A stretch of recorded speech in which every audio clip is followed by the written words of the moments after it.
Hello, I'm Linda Nance, founding president of the Annie Malone Historical Society. On behalf of the Arts and Culture Program and the Regional Arts Commission, I introduce you to our exhibit, Moving Forward, Exploring the Legacy of Annie Malone. We are here in the Lambert Gallery in the St. Louis International Airport. We'll be here until October the 17th. We are here on the lower level, baggage claim level of Terminal 1. When you come, you'll have an opportunity to enjoy both the East and the West Gallery. What you'll find is vitrines and walls giving information about the life and legacy of Annie Malone. Take, for example, this covered case.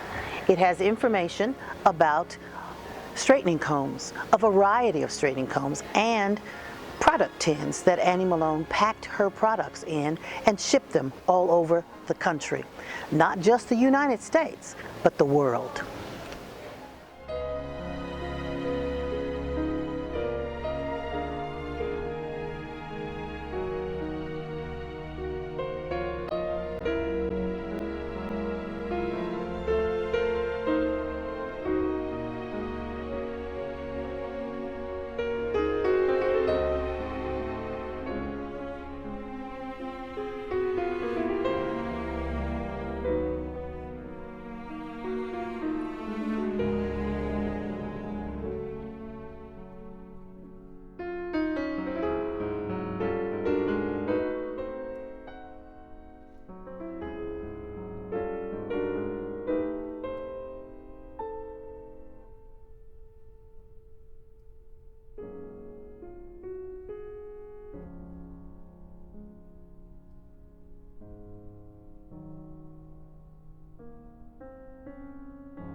In this case, you'll see a bust of Annie Malone and a newspaper article that talks about the opening of the college.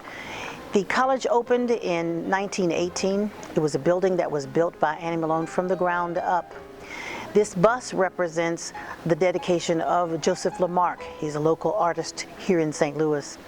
And it gives you somewhat of an idea of her serious look. Annie Malone opened this building in the beginning of the pandemic in 1918, and it was one of the most magnificent buildings of its kind built by a person of color. And the bust is simply our way of showing you what she might have looked like.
In this case, you'll find a money cape. This was a cape presented to Annie Malone by her employees. Annie Malone left St. Louis in 1930 and went to Chicago, Illinois. When she went to Chicago, it was right on the heels of some financial difficulty that she had early on, and in order to lift her spirits, the employees in her location in Chicago presented her with this cape made of $1 bills in order to lift her spirits.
In this case, you'll find a variety of beautiful things that have been preserved in the honor of Annie Malone.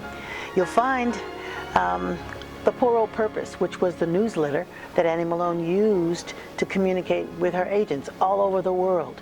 It gave information about the colleges, it gave information about the facility in St. Louis and in Chicago. It was a wonderful way to keep in communication with her agents. There's also a picture of her in Chicago. It was a picture where the National Youth Association was pictured on the lawn just in front of one of Annie Malone's buildings in Chicago. And there is John C. Robinson, the owner of the aviation school that took place on her campus. There is Annie Malone, and there is Mary McLeod Bethune, who was the administrator, actually a part of Roosevelt's Black Caucus.